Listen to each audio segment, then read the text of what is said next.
I'm Atra El-Nashar in Washington. The Trump administration continues work to broker an end to Russia's war in Ukraine. Talks between American and Russian officials in Moscow lasting for hours on Tuesday. Russia and Ukraine, though, are still very far apart on terms they're both willing to accept, especially when it comes to territory.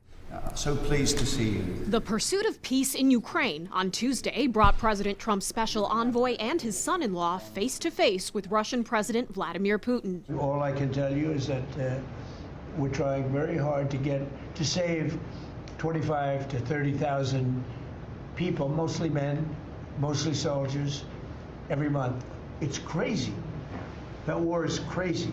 At the very moment Putin, Steve Witkoff, and Jared Kushner were meeting, Ukrainian President Volodymyr Zelenskyy posting on social media, there will be no simple solutions to ending this war. The most sensitive things and the most difficult questions are about territories, about frozen assets, and about security guarantees.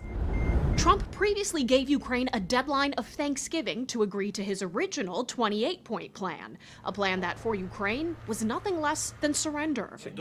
We need a decent, dignified peace, and for that to happen, everyone must be on this side of peace. Still, as things stand, much is being asked of Ukraine to give up territory, downsize its military, and never be allowed into NATO.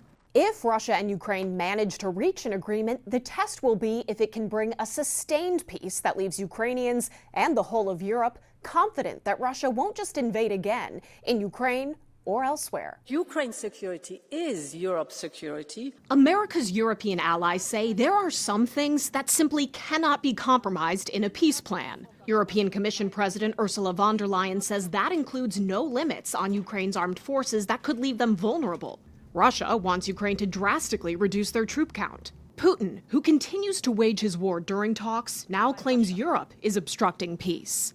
For Russia, any peace deal is about permanently redrawing maps. But for Ukraine and for Europe, any peace agreement is about creating a just and lasting peace. Desperately needed after nearly 4 years of war. In Washington, I'm Atra El-Nashar for the National News Desk, America's News Now.